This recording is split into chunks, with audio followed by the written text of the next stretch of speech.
How the Jews Betrayed Mankind. Volume 1, The Sumerian Swindle, 2nd edition, by G_D, Chapter 5, Daily Life in Sumeria. The quality of life in any country can be best understood by whether or not the people have for themselves the 8 essentials of life. This is an ancient knowledge, but one that you can use to question the quality of your own life and the success of your own race and your own country.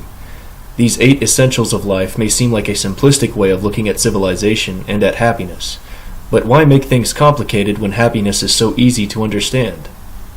The 8 essentials of life are air, water, food, clothing, shelter, spouse, children, and God. When people have all of these, then life is good and the people are happy. You can measure the quality of your own life by considering these 8 essentials and whether or not you have them yourself. But for now, let's just see how these affected the people of Sumeria and the other peoples of the ancient Near East.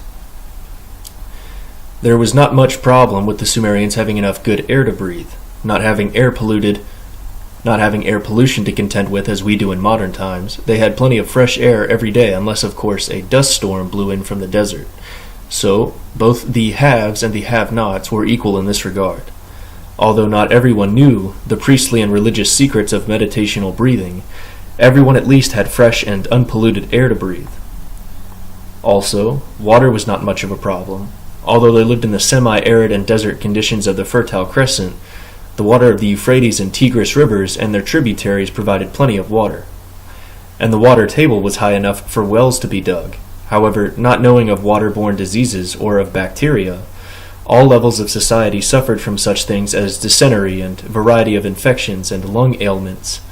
After all, these were farming communities always in close contact with dirty animals and the bacteria and toxic mold spores from dung piles. And their houses were made of mud bricks, so filthy conditions where a small scratch could lead to severe infections were a constant part of life. The average lifespan was just 40 years. Food is the 3rd essential of life. However, this is where the owlum, haves, and the muscanum, have-nots, began to experience different qualities of life. As most people will agree, food is not just a necessity, but it is also one of the pleasures of life, since the delicious flavors that can be delivered from good cooking are so nice. Much can be deduced about any people by studying the food that they ate.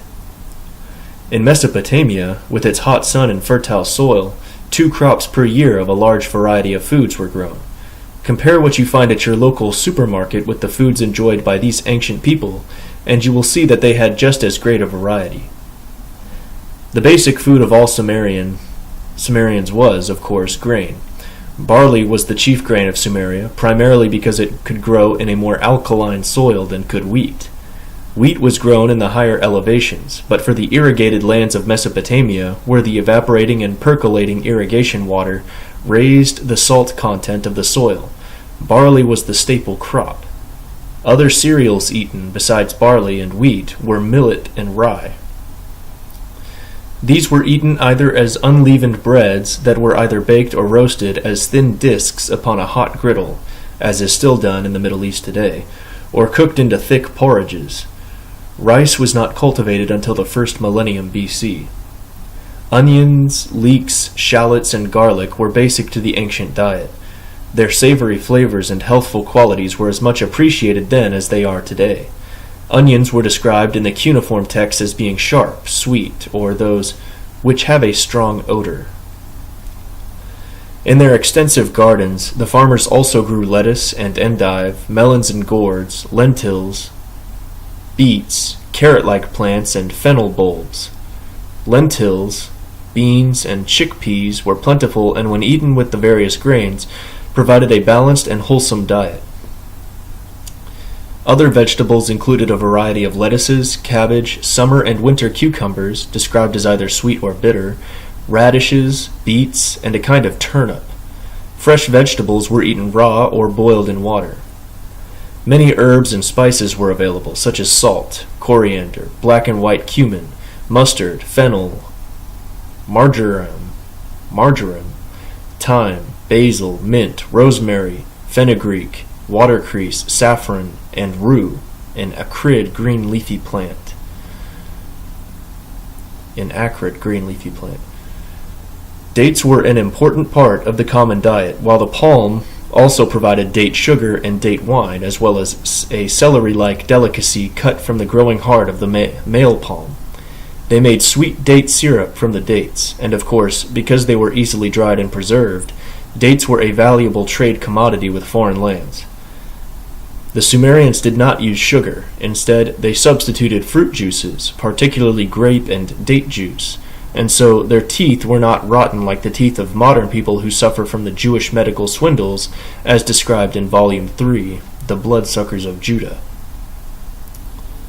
Only the very rich could afford honey, which may have been imported. Mountain honey, as well as dark, red, and white honey were mentioned in cuneiform texts.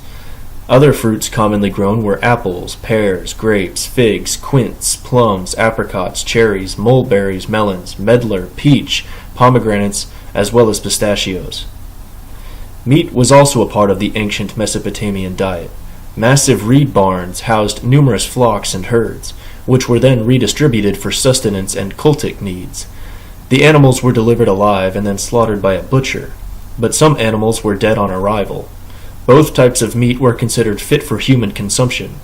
The meat from already dead animals was fed to soldiers, messengers, and cult personnel. Dead asses were used only as dog meat. Poultry, geese, and ducks were raised for meat and eggs.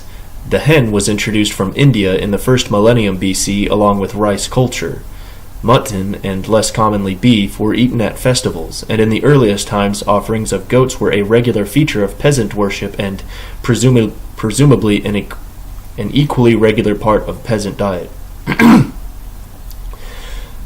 But as the moneylenders increased their wealth, there was a corresponding reduction in the wealth of the people, so the ordinary peasant could less afford goat meat in his diet because his pay for his labor was reduced so much. Pig meat was regularly eaten since wild pigs were found in the southern marshes and domestic pigs were raised in large herds. As scavengers, they could eat anything, and barley was provided them as a supplement.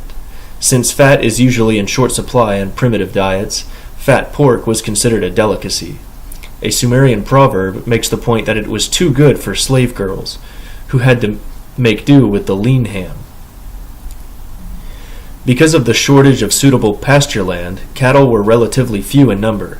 Horse flesh was eaten by humans without involving any religious taboo, at least in the Nutsi area east of Assyria, Nutsi, N-U-Z-I, area east of Assyria in the 14th century BC, and a lawsuit is recorded in which the defendants had stolen and eaten a horse.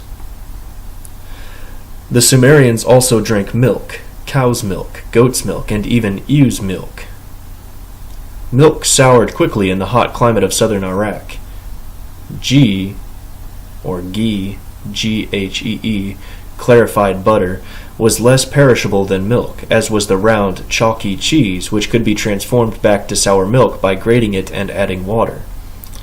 The texts do not mention the processing of sheep's milk before the Persian period, at which time it was made into a kind of cottage cheese. Other dairy products included yogurt and butter. Many kinds of cheeses were produced: a white cheese for the king's table, fresh cheese, and flavored, sweetened, and sharp cheeses. The rivers were filled with fish, turtles, and eggs. A Sumerian text, 2000 BC, described the habits and appearance of 18 species of fish, including carp, sturgeon, catfish, and eels. Fish was an important source of protein in the diet. In addition to beer and date wine, wine from the grape was also known as early as the Proto-Literate period, 3200 to 2900 BC, probably as an import from the highlands.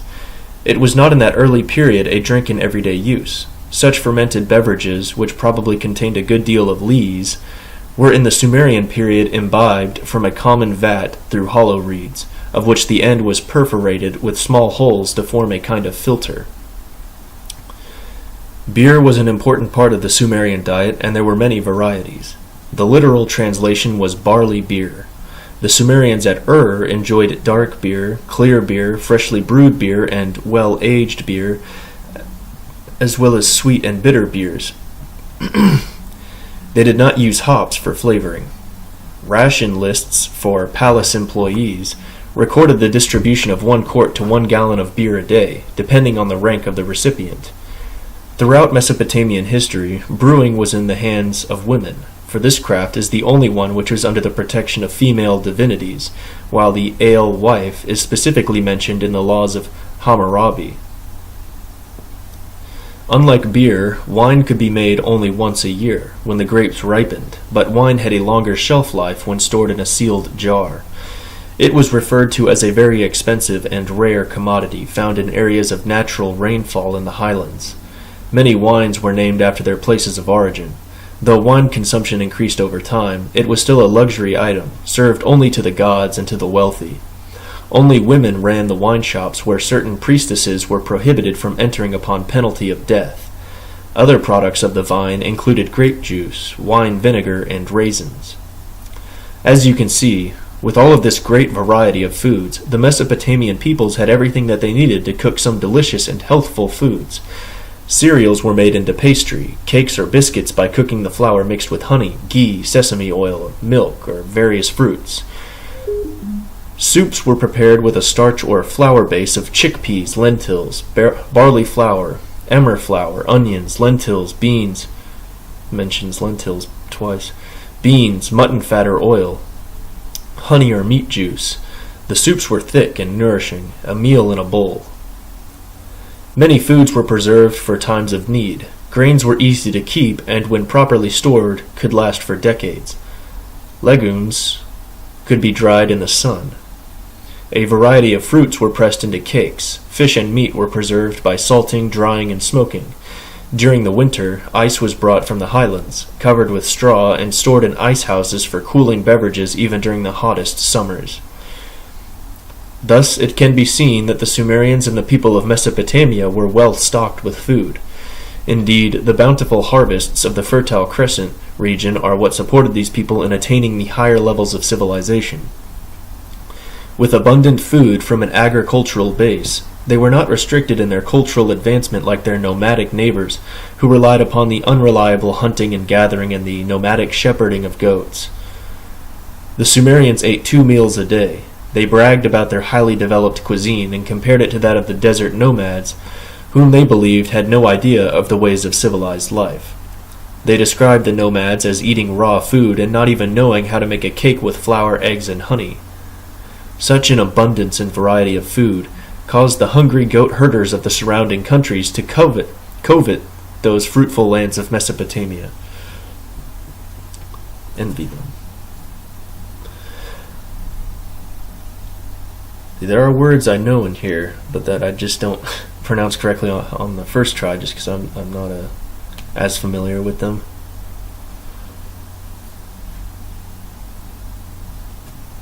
In any case, I'm going to take a swig.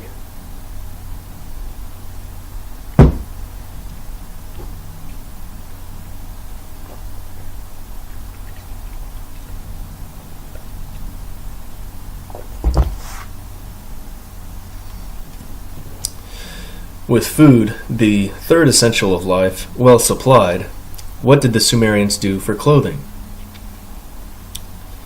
Spinning and weaving was an art known since Paleolithic times, because the Sumerians kept sheep and goats. The wool clothing that they made kept them warm in the winter, and they grew flax that produced a light cloth for summer months. But since the generally hot weather required few clothes at all, clothing, the fourth essential of life, was also well supplied to these people. The fifth essential of life is shelter. Again, this was easily supplied by the natural surroundings.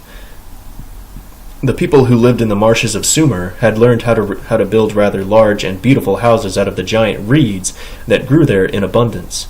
These were used both for housing and for barns for their small cattle and as pens for ducks and geese. Such reed houses are still used today in southern Iraq by the so-called marsh Arabs. And of course, Mesopotamia is famous for its large cities made entirely of mud bricks. As any child knows, mud can be made into many things besides mud pies, and when it dries, it is almost as hard as a rock. From mud bricks, huge temples were built reaching 80 feet above the plains. Entire cities were with double-storied houses, domed roofs and arches, sewer drainage systems, and town walls were made entirely from mud bricks. both sun-dried for common work and baked bricks for fortifications, drain pipes, and palace facades. Palace facades. Facades.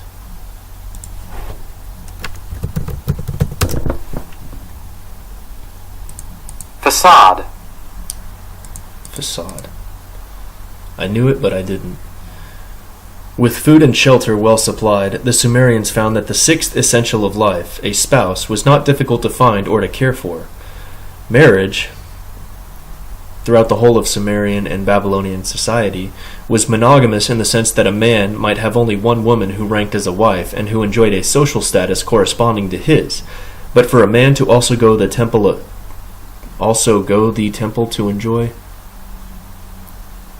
But for a man to also go to the temple to enjoy praying with the temple prostitutes was not something for an obedient wife to complain about.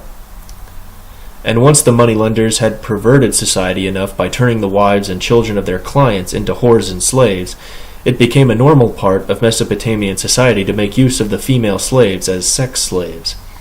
The offspring of such unions were carefully legislated in the surviving law codes. There were few, if any, bachelors in Mesopotamia. As you shall see, slavery grew because of the growing national and private debts of the people to the moneylenders. As slavery increased, sexual exploitation became an ever-increasing pleasure of the moneylenders and merchants who owned them. The seventh essential of life are children. Most civilizations know children provide help for the parents in old age and are thus a savings account toward the later years. With children, society is assured a strong and bright future, and with children, parents can experience the fulfillment and the immortal nature of their lives, and they can assure themselves of comfort in their old age. Although most people in those days did not live into old age, at least with children, they could more easily make a living because children became workers in the fields and shops very early. The moneylenders made good use of children because they could hire a man and his boys to work the fields and pay only for the man. However, even though civilization was successful in Mesopotamia, and even though the country had attained a population of 1 million by the 3rd millennium BC, life expectancy was still rather short. The average life expectancy was about 40 years, although many lived to be older. 50, 60, or 90 years were not unknown. In a wisdom text from the Syrian city of Amar, the gods allotted man a maximum lifetime of 120 years. To see one's family in the 4th generation was considered the ultimate blessing of extreme old age. We know that the mother of King Nabonidus, Nabonidus, lived for 104 years. She told us so in her autobiography. Archives have shown that some individuals lived at least 70 years. But as the moneylenders manipulated the kings and their countries into wars, not old age, but battle casualties became the major cause of death among male adults. Finally, with the 8th essential of life, their god to protect and nurture them, the Sumerians had everything that life could offer. The fertile land produced abundant crops, and there was enough food for everybody as well as a huge excess for trade. With their flocks of sheep and goats and fields of flax, there was enough wool and linen clothes to protect them from both heat and cold. The mud and the reeds gave them shelter. The work in the fields gave them food. Yes, there was enough for everybody. That is, there was enough for everybody except for the moneylenders of the treasonous class who already had more than they could ever use. For those greedy and voracious parasites, nothing could satisfy them because there was an entire world that they did not own, yet. And so, even though there was enough of everything for everybody, the food and the goods were not everywhere equally abundant because there were only 2 social classes that had evolved in this cradle of civilization, this fertile crescent, this land of Sumeria and Babylonia and Assyria, this land of Mesopotamia. There was enough for everybody, but not everybody had enough. This was because the 2 classes of the Aulim, the haves, and the Muskanum, the have-nots, were all that were allowed to exist, since the haves got what they had by taking it either by force or by fraud from the have-nots. Under a system where the Sumerian swindle was allowed to exist, there could only be haves and have-nots, and slaves, because the fraudulent nature of lending at interest mathematically and automatically swindled all wealth into the hands of the Aulim, the haves. Under the relentless arithmetic of the Sumerian Swindle, the treasonous class was determined that for them to continue to be the haves, then that meant that everyone else would have to continue to be have-nots. The Aulam, haves, got everything that they had from the Muskanum, have-nots, and to keep what they got meant that they could not give any of it back. The Muskanum, have-nots, accepted this state of affairs because they did not understand the Sumerian Swindle for what it was. They believed that owing more than you borrow was a normal part of life, simply because the Sumerian Swindle had always been here.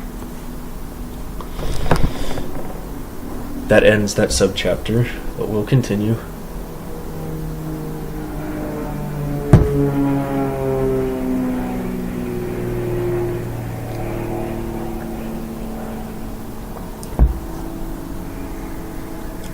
Defrauding the peasants. As population and land use increased, it was necessary for the various farms and gardens on arable land to be carefully plotted, measured, and the boundaries marked. Of course, the scribes were the only ones who knew how to calculate land sizes and to make measurements. They could also read and write the sale contracts, mortgage, rentals, leases, and work agreements on the clay tablets for all to see. A good memory was not enough once writing became the basis of contracts and agreements. If a peasant could not read, then he was dependent upon the scribes. However, trickery and deceit was a valued talent in Mesopotamia. Those with the money, education, and avarice tended to oppress and dispossess those without these attributes. No matter how blatant the fraud, the poor had little defense from the ravages of the rich, just as in modern times. Their only protectors were the priests who preached mercy for the Muskanum, have-nots, and who disapproved of the evils practiced by the Aulam, haves. Even though there was plenty of land available for crops, this land could not produce a harvest without huge expenditures of labor. Canals and irrigation ditches needed to be dug. The soil needed to be plowed, furrowed, harrowed, raked, watered, weeded, and tended, all meticulously with hand tools and an ox-drawn plow. Birds needed to be frightened away. The investment in labor by the farmers was immense. The house that they built out of mud bricks was both back-breaking labor and a labor of love by men who enjoy working on their own land with their own hands.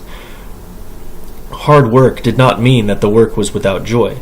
Being close to nature and close to God were some of the joys of farming just as they are today, although the work in those days was more strenuous since it was all done with hand tools and with oxen or the wife and kids pulling a single-bladed plow. This huge amount of labor with hand tools and ox-drawn plows was necessary to turn raw desert into a bountiful farm. It was labor paid for by the sweat of the entire farming family. Parents, children, grandparents all did the work.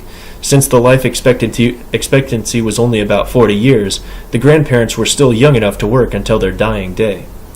It was this huge amount of labor, the countless hours between sun-up and sundown, the months and years laboring under the hot sun without pay but with the hope of a good harvest. It was this, as well as the land itself, that the moneylenders stole when they foreclosed a family farm. They did not foreclose on empty, undeveloped land. Just as bankers do today, they waited until all of the work had been done and the crop ready to harvest before swindling the peasants out of their labor, their produce, and their property. The man, years of labor plus the price of the land plus the cost of whatever mud brick buildings that were part of the farm, would make it too expensive for the moneylenders to buy and then resell for a profit. The farms were too expensive to buy, but not too expensive to steal. Secret fraud number 2 of the Sumerian Swindle brought the moneylenders huge profits. Collateral that is worth more than the loan is the banker's greatest asset. In addition, secret fraud number 2 went hand in claw with secret fraud number 4. To steal huge numbers of farms, loans of silver repaid with goods and not with silver forfeit the collateral. What did this mean to the victims of the moneylenders? Returning to the example from above of only one banker in the world with only 2 pieces of money to loan, let's look deeper. The farmer and the merchant have both borrowed 1 shekel of silver, and they must each repay 1.5 shekels to the moneylender. If both the farmer and the merchant have a bad year and cannot repay even the shekel that they borrowed, The moneylender takes the farmer's farm and takes the merchant's shop and house as recompense. And so the moneylender gets an entire farm, a shop, and a house for only 2 shekels. These he can sell for many shekels worth of grain and other goods. So his profits are enormous. Collateral that is worth more than the loan is the banker's greatest asset, was a great swindle. It is the pawnbroker's method that is still used today. This technique was used by the moneylenders of 4000 BC. Even if they lost their principal, they gained even more by confiscating the collateral. Even if the principal was repaid, if the interest was not repaid, then they would not only get their principal back, but they could additionally confiscate the property of the debtor as well. This was a powerful discovery. They could make money on a loan, and also make money even when the loan went bad. Indeed, because of the intrinsic fraud of the Sumerian swindle, some loans would always go bad. Under the relentless arithmetic of the Sumerian swindle, it was difficult to lose when lending either grain or silver. The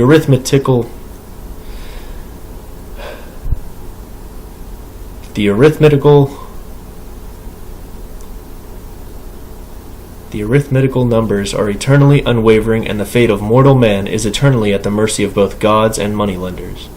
When the principal and interest are repaid, there is a profit, and when the loan is not repaid, there is still a profit.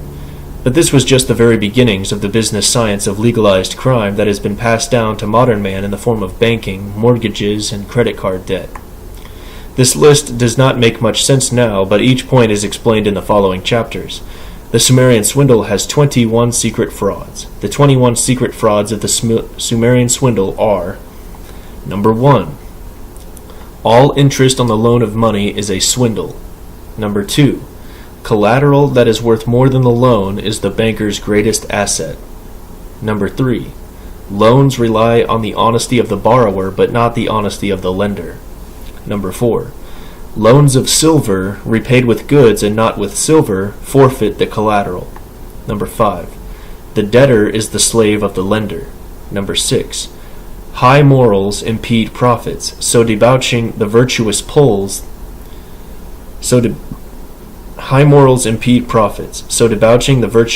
pulls them below the depravity of the moneylender, who thereby masters them and bends them to his will. Number 7. Monopoly gives wealth and power, but monopoly of money gives the greatest wealth and power. Number 8. Large crime families are more successful than lone criminals or gangs. International crime families are the most successful of all. Number 9. Only the most ruthless and greedy moneylenders survive. Only the most corrupt bankers triumph. Number 10. Time benefits the banker and betrays the borrower.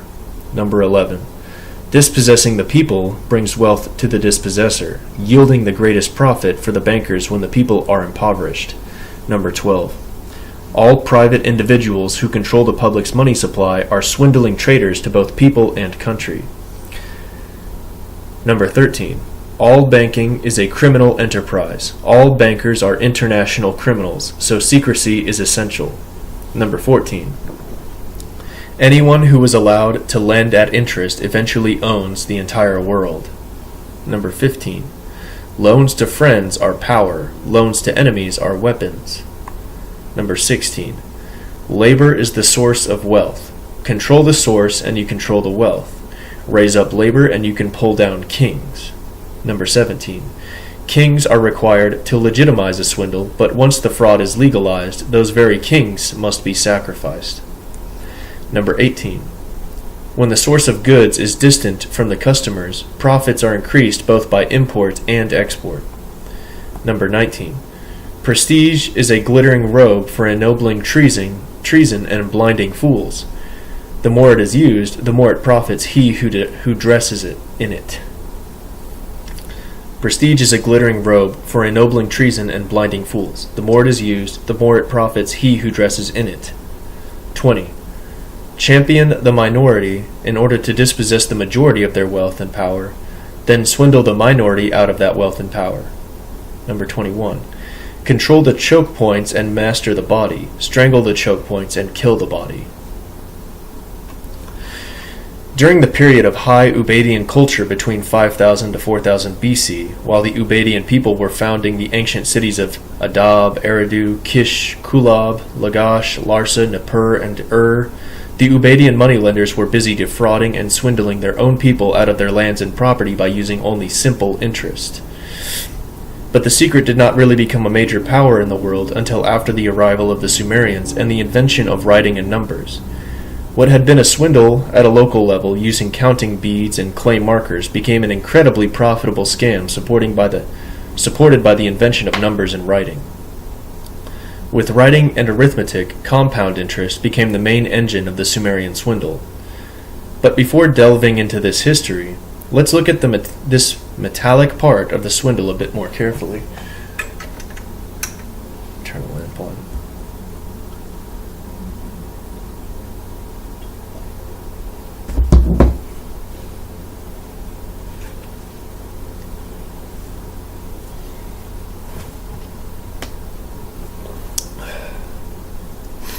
In the ancient societies where silver was used as a form of money, manipulation of the availability of this commodity metal produced even greater profits. What happens when the farmer actually has a good year? He has borrowed 1 shekel of silver and must repay a total of 1.5 shekels of silver. But there are only 2 shekels in the entire world, and the banker has kept the 2nd shekel hidden in his strong box and out of circulation. The farmer sells his goods in the market and returns to the moneylender saying, Here is your 1 shekel back, but I cannot find another half shekel of silver to pay you for interest on the loan, and so I will pay the interest with produce from the farm. Thereby, the farmer wants to pay the banker with 1 shekel of silver and a half shekel's worth of barley. That seems fair, doesn't it? But the moneylender, knowing that there are only 2 shekels and that he is hiding one of them, says, Our agreement was to repay the loan of 1 shekel of silver and 1.5 shekels of silver. The loan was for silver, and the repayment must also be in silver. Since you have paid back the 1 shekel principal in silver, but not the half shekel of interest in silver, you forfeit your collateral. I will not accept repayment of this interest in trade goods of equal value because the agreement was to be repaid in silver. Because the banker had created a shortage of a commodity metal like silver, he was again asking the impossible, and when the impossible could not be met, the banker seized the real property of the debtors and got it for free, even though the debt could easily have been repaid with trade goods of equal value. And so, secret fraud number 4 of the Sumerian swindle is, loans of silver repaid with goods and not with silver forfeit the collateral. The banker again is able to seize the farmer's farm, even when the principal is repaid, because the interest was not repaid in silver. The banker demands to be repaid 1/2 shekel that, in fact, did not exist in circulation because it was hidden in his vault. The two debtor believed that the shekel existed, but which he has been unable to earn through his labor because the world is so big that he cannot imagine that its supply of silver is so small that it can be hoarded by just a few men. And so the people believe that what the banker demanded could not be met, and so they believed that they still owe the banker this impossible sum. And since they believe that they owe the money, then they accept the swindle as being an honest business error on their part.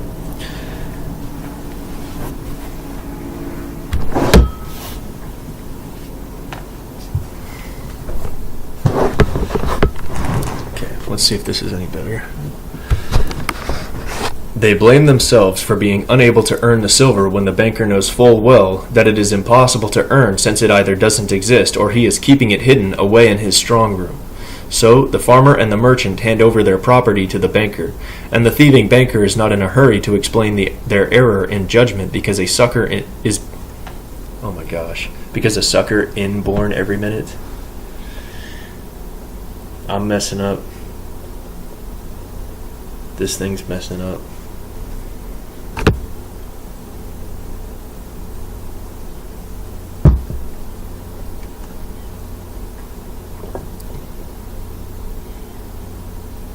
I was hoping to get through this whole book without making a bad recording, but this is it right here. In reality, there are many more pieces of silver in the world than just 2. So, in real life, not all of the people are defrauded equally, but the technique is the same. Even with many millions of pieces of silver, there are always fewer in circulation than what the account books claim are due.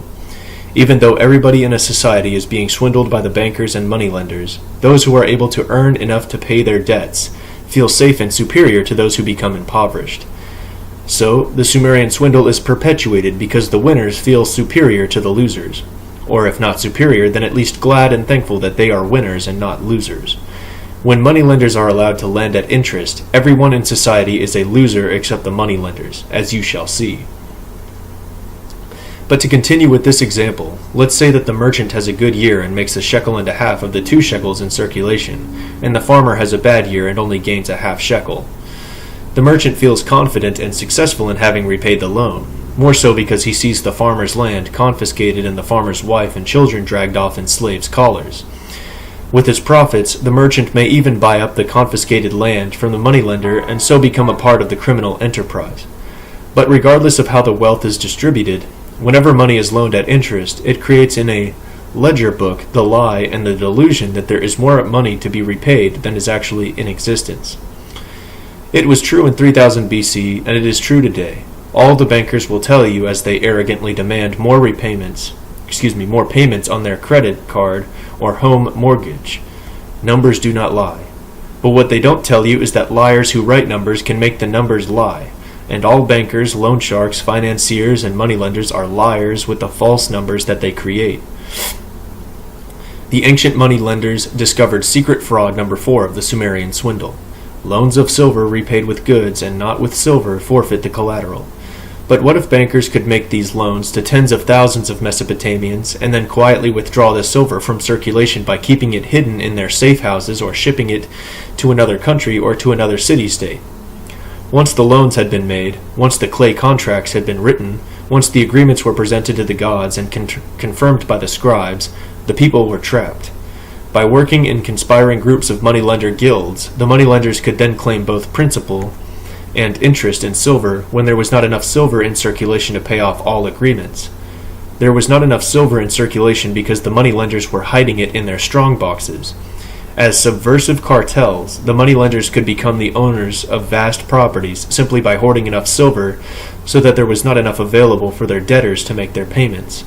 Hoarding silver was easy to do since all of their silver they got for free.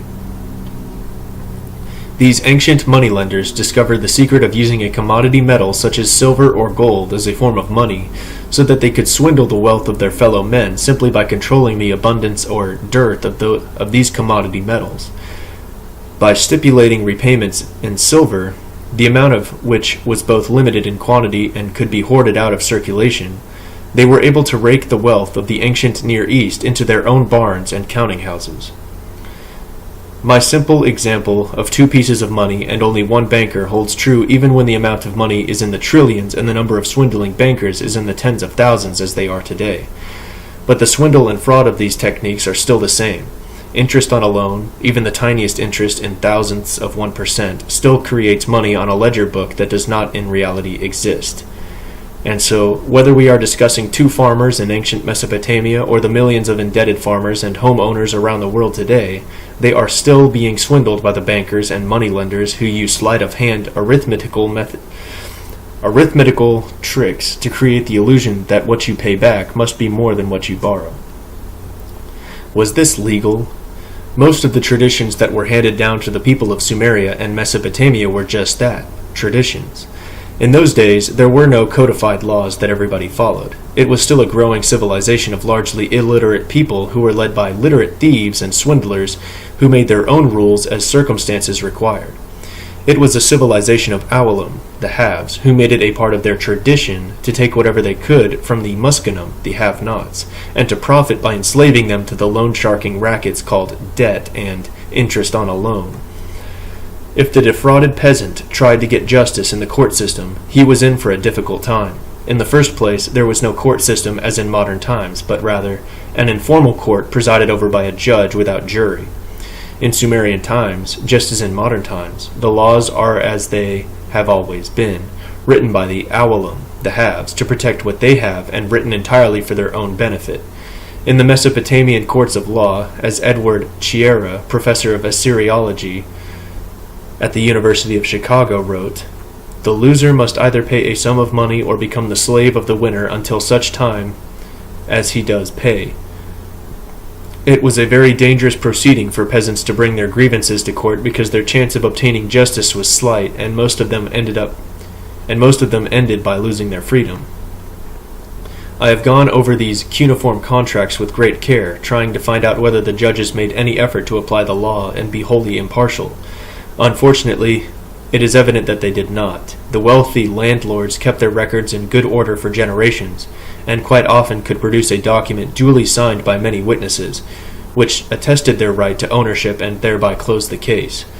But the trouble was that the landlords had scribes of their own, and a certain group of people who always acted as their witnesses. There was nothing easier, in view of the fact that the peasants did not know how to read, than to juggle a few figures or to alter measurements. The mistake would not be discovered for many years." But these were the cases where the cuneiform records clearly showed the consistently fraudulent and biased nature of the Mesopotamian law courts. If the cuneiform records were not sufficiently precise, or if they were not adequate enough for a moneylender to swindle the peasant's property, then the moneylenders offered an ingenious swindle as an alternate choice. To prove their innocence and prove their honest piety before the gods, they offered to acquiesce to the will of the gods, if the peasant would accept the river test. A peasant could vow with the gods as his witness that the landlords and moneylenders were defrauding him, or he could vow with the gods as his witness that he was telling the truth and that the moneylenders were liars. In such a case, he could claim his right to be subjected to the river test. The event was timed with a water clock, consisting of a clay bowl with a tiny hole in the bottom, slowly sinking in a larger bowl of water. The peasant would be held underwater until the allotted time had passed and his bowl had completely sunk. If he didn't drown during that time, then the gods had sided with him, and the landlord would have to give back the property or the money that was swindled. At first, this might seem somewhat fair. The only problem was that the moneylenders controlled the size of the hole in the bottom of the bowl. So, a bowl with a tiny hole was given for the peasant's test. And since they usually drowned as a result, the peasants soon learned that it was better to refuse to take the test. Refusing the river test implied that they did not have the gods behind them, and that the moneylender was right in taking their property. It was an ingenious swindle in which the moneylenders were able to offer their own piety and trust in the gods as proof, quote-unquote. After all, they were willing to endure the river test too, just as long as the peasant tried it first. With the river test as proof, they could avoid accusations of fraud while stealing the lands of the Muskenum, have-nots, even as the superstitious and God-fearing people looked on in wonder. This legal system of Sumeria was never questioned by those who lived under its thrall simply because it had always been here. The rich had always enslaved the poor, since before the Sumerians had arrived from the south. Money lending was a total fraud in every definition of the word, just as it is today. But it is only in modern times, after all of these centuries filled with the warfare, starvation, and disease purposely created by the moneylenders, that we can ask, just because it has always been here, does this mean that fraud, swindling, and betrayal are legitimate ways for mankind to follow? If the rich got their wealth by stealing it from the poor, should they be allowed to keep it? The Awalum haves said, "Yes, it is mine," and continued to enslave their fellow men with usury and deceit, while the Muskenum have-nots never thought about it simply because money lending at interest has always been here. Because it has always been here, no one has ever asked, should it be allowed to continue? Or should the thieves be allowed to keep what they have stolen? Or why not hang the bankers and take back the wealth that they have stolen? Final subchapter.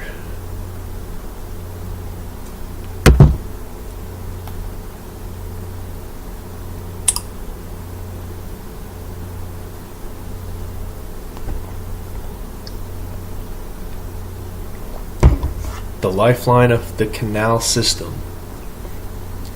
Without water, the crusty and dusty soil of Mesopotamia could never have grown the world's first civilization. The flood season of the Tigris and Euphrates rivers is between April and June, so it is not well timed for planting. Yet, through irrigation, ditches, and canals, the two rivers were made to irrigate thousands of square miles of barley and wheat, and green gardens. With a dependable and carefully regulated irrigation system, Mesopotamia thrived. It was this dependence upon the regulated flow of water that was most responsible for the necessity of civil government. Digging canals required well-ordered gangs of workers whose labor had to be evenly proportioned. Their food rations had to be equally weighed and fairly distributed. Proper amounts of water for each field had to be timed with the water clocks. The volume of water for each field had to be calculated. The canals and ditches had to be maintained against erosion and cleared of weed invasion. All of this, plus the numerous runners, cooks, suppliers, carpenters, rope makers, bootmen, and ancillary workers of all kinds, had to be efficiently organized and administered. This was one of the major responsibilities of the city governments throughout Mesopotamia because without water and the resulting crops, everybody would die of starvation. These life-giving waterways were also important for trade. Indeed, trade was necessary for the very survival of these city-states because Mesopotamia lacked everything needed to build a civilization. Wood, metal, and stone could only be obtained from distant places either through trade or by military force, and trade required transportation. In ancient Mesopotamia, the most efficient way of transporting goods was by water. Most places in Mesopotamia could be reached by the Tigris and the Euphrates rivers, or along their tributary rivers and canals. From the mouth of the two rivers, ships sailed down the Persian Gulf to Melucca, the Indus Valley, and the East Arabian ports of Magan, Oman, and Dilmun, Bahrain, from the westernmost loop of the Euphrates. A relatively short donkey caravan could reach the Mediterranean Sea. Again, civil administration was necessary to regulate this river traffic and to tax the cargoes of the various merchants. Controlling ship traffic had both an economic and military use, so the kings in every city took special interest in this work. Trade by river was not some minor pastime by primitive aborigines and reed boats, as some modern readers might assume of the people of those ancient times. It was a well-organized, sophisticated, and hugely lucrative industrial enterprise from its earliest inception, involving large networks of both wholesale and retail traders and their related supplies and customers.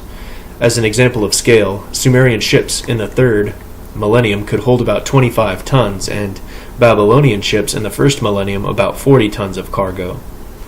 A cuneiform text mentions 13,000 minas, roughly 7 tons, of copper as a part of one's ship's cargo. This was the goods of just one importer. The metal came in ingots of up to 4 talents, about 200 pounds, shaped like a cowhide with legs at each of the corners so that it could be lifted and carried by 4 men. In the earliest days of Sumeria, the merchants and tradesmen did their business with the temples as the main supplier of both export goods and the recipient of the imported items. But as their wealth increased, the moneylenders and merchants became independent of any religious ties and worked for their own personal profits. Boat captains, away for so long from their home ports, have always had an independent bent. So there were plenty of opportunities for the ships' captains and the boatmen to form working alliances with the merchants who hired their services. In this way, the merchants and moneylenders had close relationships with the ship captains. The principal exports from Sumeria to Dilmun, Bahrain, were garments, grain, and oil provided by private businessmen. Contracts were drawn up, giving the value of the goods in terms of silver and stating the agreed silver value for Dilmun copper to be brought back by the return trade. But there were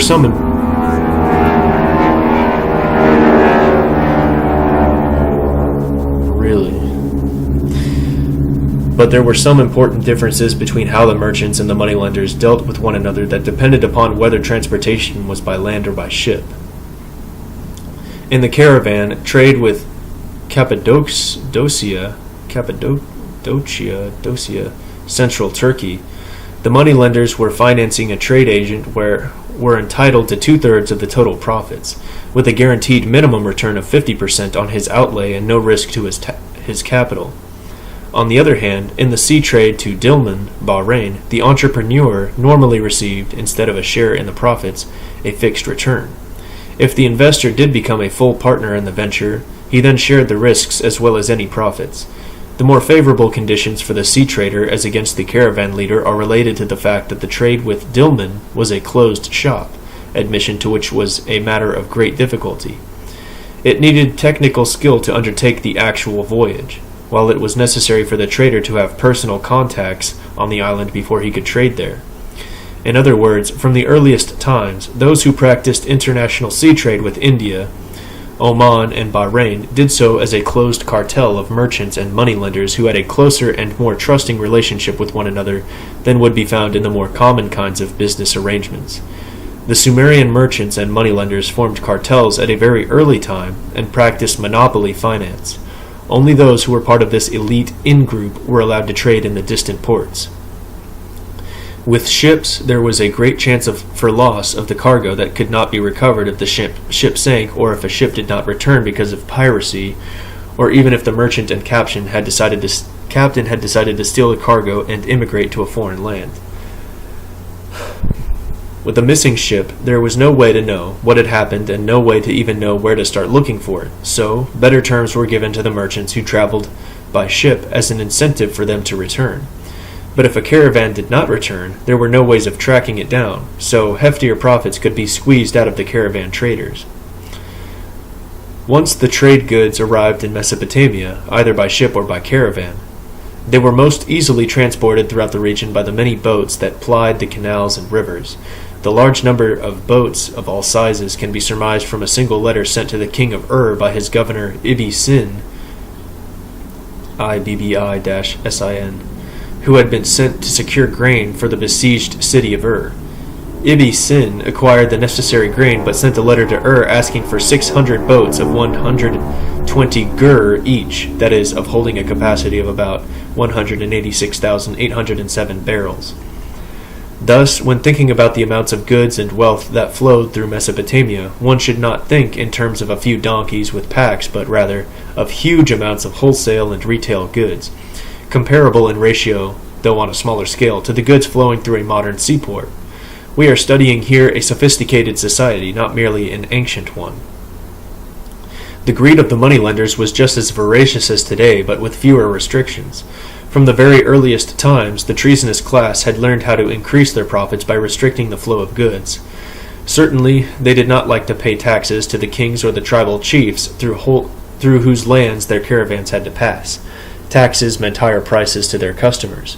There was only so much their customers were willing to pay, so higher prices reduced sales and ate into their profit margins. Transportation costs were always a problem, since the multitudes of boatmen were free to charge whatever they wanted for shipping, and so, to control these problems, the merchants organized the river traffic into guilds of boatmen who controlled all of the shipping fees. This form of monopoly allowed the merchants to further squeeze the small farmers. The boatmen could charge the poor people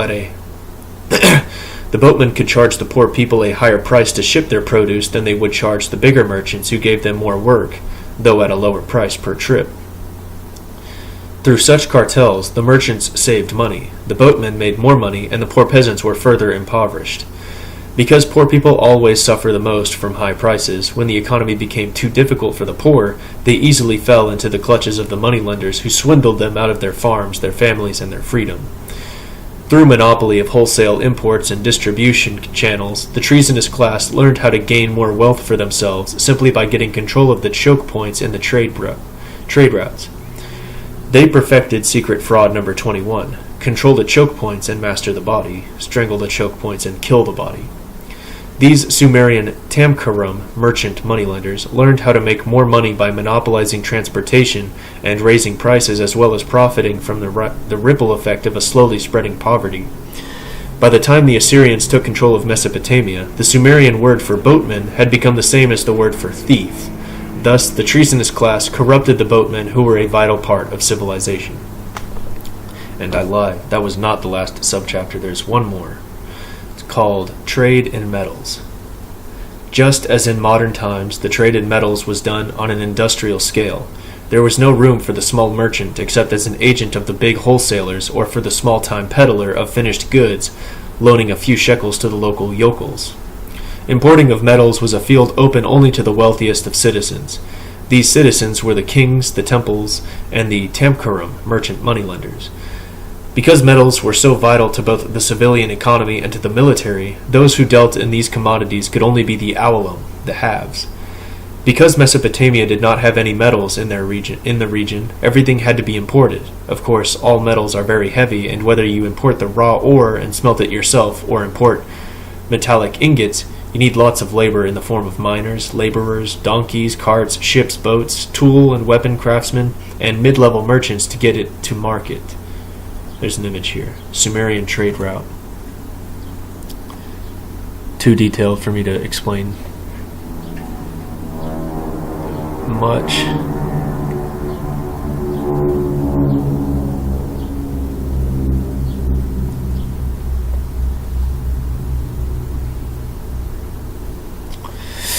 Thus, the commodity metal dealers were among the wealthiest of the Awalum, halves. It was a closed society that included among its members the kings, top temple priests, the moneylenders, and the richest merchants.